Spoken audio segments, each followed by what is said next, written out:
ഇസ്രായേലും ഇറാനും തമ്മിലുള്ള വെടിനിർത്തൽ കരാർ ഉണ്ടാകുന്നതിൻ്റെ തൊട്ടു മുമ്പാണ്, അതായത് ഇന്നാണ് വെടിനിർത്തൽ ഉണ്ടായതെങ്കിൽ കഴിഞ്ഞ ദിവസമാണ് അൽ ഉദൈദ് എയർബേസ്, ഖത്തറിലുള്ള അമേരിക്കയുടെ അൽ ഉദൈദ് എയർബേസിന് നേരെ ഇറാന്റെ വ്യോമാക്രമണം നടത്തിയത്. ഏകദേശം 10ഓളം മിസൈലുകൾ ഉപയോഗിച്ചുകൊണ്ടുള്ള ആക്രമണമാണ് ഇറാൻ നടത്തിയത്. എന്തുകൊണ്ടാണ് ഖത്തറിൽ, അതായത് ഒരു അറബ് രാജ്യത്ത് സ്ഥിതി ചെയ്യുന്ന അമേരിക്കൻ എയർബേസിനെ ഇറാൻ ടാർഗറ്റ് ചെയ്തത് എന്നുള്ള ചോദ്യമാണ് ഇന്ന് ലോകത്തു നിന്നും ഉയരുന്നുള്ളത്. പ്രത്യേകിച്ചും പല കാരണങ്ങൾ ഇതിന് പറയുന്നുണ്ട്. ഒന്നാമത്തെ കാരണം എന്നുള്ളത് അമേരിക്കയുടെ ഏറ്റവും വലിയ വ്യോമത്താവളമാണ്, അവരുടെ ഏറ്റവും വലിയ എയർബേസ് ആണ് ഖത്തറിൽ സ്ഥിതി ചെയ്യുന്ന അൽ ഉദൈദ് എയർബേസ് എന്നുള്ളത്.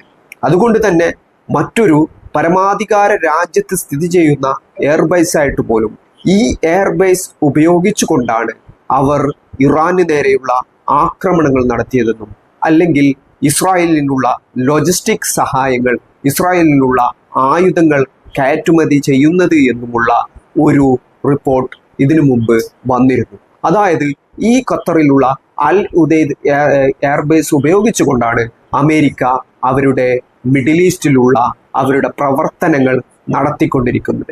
പ്രത്യേകിച്ചും ഗസയ്ക്ക് നേരെയുണ്ടായ ഇസ്രായേൽ അധിനിവേശത്തിന് ശേഷം വളരെ വലിയ രീതിയിലുള്ള ആക്രമണങ്ങൾ ഫലസ്തീനിയൻ ജനതയ്ക്ക് നേരെ ഉണ്ടായപ്പോൾ ഈ എയർബേസ് ഉപയോഗപ്പെടുത്തിക്കൊണ്ട് നിരവധി തവണ ഇസ്രായേലിന് ആയുധം സപ്ലൈ ചെയ്യാൻ ഇത്തരം എയർബേസുകൾ, ഈ ഒരു എയർബേസ് അമേരിക്ക ഉപയോഗിച്ചിരുന്നു എന്നുള്ള വിവരങ്ങൾ പുറത്തു വന്നിരുന്നു. ഇത്തരം ഒരു പശ്ചാത്തലത്തിൽ കൂടിയാണ് അമേരിക്കയുടെ ഏറ്റവും തന്ത്രപ്രധാനമായ, അവരുടെ ഏറ്റവും സഖ്യകക്ഷിയായ ഖത്തറിലെ തന്നെ എയർബേസ് ഇറാൻ ടാർഗറ്റ് ചെയ്ത് ആക്രമണം നടത്തിയത്. നേരത്തെ ഇറാനിലുള്ള അവരുടെ ആണവ കേന്ദ്രത്തിന് നേരെ അമേരിക്കൻ യുദ്ധവിമാനങ്ങൾ ഉപയോഗിച്ചുകൊണ്ട് അമേരിക്ക നടത്തിയ ആക്രമണത്തിന് പ്രതികാരം എന്നോണമാണ് ഇറാൻ ഇത്തരമൊരു ആക്രമണത്തിന് മുതിർന്നത്. പ്രത്യേകിച്ചും ഇറാഖിലെ അവരുടെ അലയായി പ്രവർത്തിക്കുന്ന റെസിസ്റ്റൻസ് ഗ്രൂപ്പുകൾ അമേരിക്കൻ വ്യോമത്താവളങ്ങളെ ഇതിനു മുമ്പ് ലക്ഷ്യം വെച്ചിട്ടുണ്ട്. സിറിയയിൽ വ്യോമത്താവളമുണ്ട്, മറ്റുള്ള രാജ്യങ്ങളിൽ അവരുടെ വ്യോമത്താവളങ്ങളുണ്ട്. പക്ഷേ ഇവിടെയാണ് ഇറാൻ കൃത്യമായിട്ട്, ഈ ഒരു പശ്ചാത്തലത്തിലാണ് ഇറാൻ കൃത്യമായിട്ട് ഖത്തറിലുള്ള എയർബേസ് തന്നെ ലക്ഷ്യം വെച്ചത്. ഇത് കൃത്യമായിട്ട് ഒരു ഡിപ്ലോമാറ്റിക് ആക്രമണം ആയിരുന്നു എന്ന് വേണമെങ്കിൽ പറയാവുന്നതാണ്. അതായത് പരിമിതമായ ആയുധങ്ങൾ ഉപയോഗിച്ചുകൊണ്ടുള്ള ആക്രമണം. നേരത്തെ തന്നെ തങ്ങൾ ഈ ഒരു എയർബേസിനെ ലക്ഷ്യം വെക്കാൻ പോകുന്നുവെന്നും ഈ എയർബേസിനെ ആക്രമിക്കാൻ പോകുന്നുവെന്നും ഖത്തറിനെ ഇറാൻ പറഞ്ഞ് മനസ്സിലാക്കിയിരുന്നു. അതായത് ഖത്തറിന് ഈ വിവരം കൈമാറിയിരുന്നു. ഞങ്ങൾ ഇത്രാം ദിവസം ഈ ഒരു സമയത്ത് ഈ ഒരു എയർബേസിനെ ലക്ഷ്യമാക്കിക്കൊണ്ടുള്ള ആക്രമണങ്ങൾ നടത്താൻ പോകുന്നു എന്നുള്ളത്. ഒരിക്കലും സിവിലിയൻ കേന്ദ്രങ്ങളെ, ഖത്തറിലുള്ള സിവിലിയൻ കേന്ദ്രങ്ങളെയോ സിവിലിയൻസിനെയോ ലക്ഷ്യം വെക്കുകയില്ല എന്നും അമേരിക്കൻ എയർബേസ് മാത്രമാണ് ഞങ്ങളുടെ ടാർഗറ്റ് എന്നും കൃത്യമായിട്ട് ഇറാൻ വ്യക്തമാക്കിയിരുന്നു.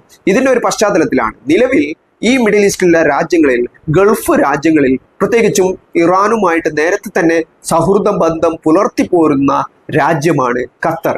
എങ്കിൽ പോലും നിലവിലുള്ള ഒരു സാഹചര്യത്തിൽ അമേരിക്കയുമായി നേരത്തെ ഉണ്ടായ ഒരു കരാറിന്റെ അടിസ്ഥാനത്തിലാണ് ഈ വ്യോമത്താവളം സ്ഥിതി ചെയ്യുന്നത്. അതുകൊണ്ട് തന്നെ അമേരിക്കൻ ഡിപ്ലോമസിയും അതുപോലെ തന്നെ മറ്റുള്ള രാജ്യങ്ങളുമായിട്ടുള്ള ഡിപ്ലോമാറ്റിക് ആയിട്ടുള്ള ബന്ധങ്ങളുടെ പേരിൽ ഖത്തറിന് ഈ വ്യോമത്താവളം അവിടെ തന്നെ നിലനിൽക്കേണ്ടതിന്റെ ആവശ്യമാണ്. ഈ ഒരു പശ്ചാത്തലത്തിൽ കൃത്യമായിട്ട് ഇറാൻ വിവരങ്ങൾ കൈമാറുന്നു. ഇത്ര മണിക്കൂർ സമയം ഞങ്ങൾ ആക്രമണം നടത്തും. ഇത്രയും ആക്രമണങ്ങൾ, പരിമിതമായ ആക്രമണമാണ് നടത്തിയിരിക്കുന്നത്. അവിടെ നേരത്തെ തന്നെ അമേരിക്കൻ സൈനികരെ ഒഴിപ്പിച്ചിരുന്നു. അമേരിക്കയുടെ പ്രധാനപ്പെട്ട യുദ്ധോപകരണങ്ങളെ അവിടെ നിന്നും മാറ്റിയിരുന്നു. അതുകൊണ്ട് തന്നെ വലിയ രീതിയിലുള്ള നാശനഷ്ടങ്ങൾ അവിടെ ഉണ്ടാക്കാൻ കഴിഞ്ഞിട്ടില്ല. എങ്കിൽ പോലും ചില മിസൈലുകൾ അവിടെ അൽ ഉദൈദ് ഈ ഒരു അമേരിക്കൻ എയർബേസിൽ ലക്ഷ്യം കണ്ടുവെന്നും മറ്റുള്ളത് ഖത്തറിന്റെ ഈ ഒരു വ്യോമ പ്രതിരോധ സംവിധാനം കൊണ്ട് തകർത്തുവെന്നുമാണ് മനസ്സിലാക്കാൻ കഴിയുന്നത്. അതോടുകൂടി ഈ ആക്രമണം അവസാനിപ്പിച്ചതായി ഇറാൻ വ്യക്തമാക്കുന്നുണ്ട്. അതുകൂടാതെ തന്നെ ഭാവിയിൽ തങ്ങൾക്കെതിരെയുള്ള ഏതെങ്കിലും പദ്ധതികളിൽ ഇത്തരം രാജ്യങ്ങളുടെ വ്യോമപാത ഉപയോഗിച്ചുകൊണ്ട്, അല്ലെങ്കിൽ അവിടുത്തെ സംവിധാനങ്ങൾ ഉപയോഗിച്ചുകൊണ്ട് ആക്രമണം നടത്തരുത് എന്നുള്ള ഒരു മെസ്സേജ് കൂടിയാണ് ഇറാൻ ഈ ഒരു ആക്രമണത്തോടു കൂടി ഉദ്ദേശിക്കുന്നുള്ളത്. അതുകൊണ്ട് തന്നെ ഈ ഒരു വിഷയത്തിൽ നിലവിൽ ഖത്തർ അമീറുമായി ഇറാനിയൻ പ്രസിഡന്റ് ബന്ധപ്പെട്ടുവെന്നും അത് തുടർന്ന് തങ്ങളുള്ള സഹകരണം തുടർന്ന് പ്രവർത്തിക്കുമെന്നും ഇറാൻ ഖത്തർ എന്നുള്ളത് തങ്ങളുടെ പ്രധാനപ്പെട്ട സൗഹൃദ രാജ്യമാണെന്നും ഇതൊരിക്കലും ഖത്തറിന് നേരെയുള്ള ആക്രമണമല്ല എന്നും ഇത് അമേരിക്കയ്ക്കെതിരെയുള്ള ആക്രമണമാണ് എന്നുമാണ് ഇറാൻ വ്യക്തമാക്കുന്നുള്ളത്. അതുകൂടാതെ തന്നെ ഖത്തർ ഈ വിഷയത്തിൽ പ്രതിഷേധം രേഖപ്പെടുത്തിയിട്ടുണ്ട്. ഇതൊക്കെ ഒരു ഡിപ്ലോമസിയുടെ ഭാഗമായിട്ട് തന്നെയാണ് മനസ്സിലാക്കാൻ കഴിയുന്നത്. നേരത്തെ തന്നെ ഫലസ്തീനിലുള്ള ഹമാസിനും അല്ലെങ്കിൽ ഈ ഒരു അഫ്ഗാൻ അധിനിവേശം നടക്കുന്ന സമയത്ത് താലിബാന്റെ ആസ്ഥാനവുമൊക്കെ ഖത്തറിലായിരുന്നു. അതായത് മധ്യസ്ഥ രാജ്യമായി എന്നും നിലകൊണ്ടിരുന്നത് ഖത്തറാണ്. ഈ ഇത്തരം അമേരിക്ക നേരത്തെ അഫ്ഗാനിൽ അധിനിവേശം നടത്തി താലിബാനുമായിട്ട് യുദ്ധം നടത്തിയ സമയത്തും ഇപ്പോൾ നിലവിൽ ഇസ്രായേലും ഫലസ്തീനും തമ്മിലുള്ള സംഘർഷത്തിൽ ഹമാസുമായിട്ട് ബന്ധപ്പെട്ട വിഷയങ്ങളിലും കൃത്യമായിട്ട് ഈ ഒരു കാര്യത്തിൽ അവിടെ മധ്യസ്ഥ ശ്രമം നടത്തുന്നുള്ള മധ്യസ്ഥ രാജ്യം എന്നുള്ള നിലക്ക് ഖത്തർ നിർണായകമായ പങ്ക് വഹിക്കുന്നുണ്ട്.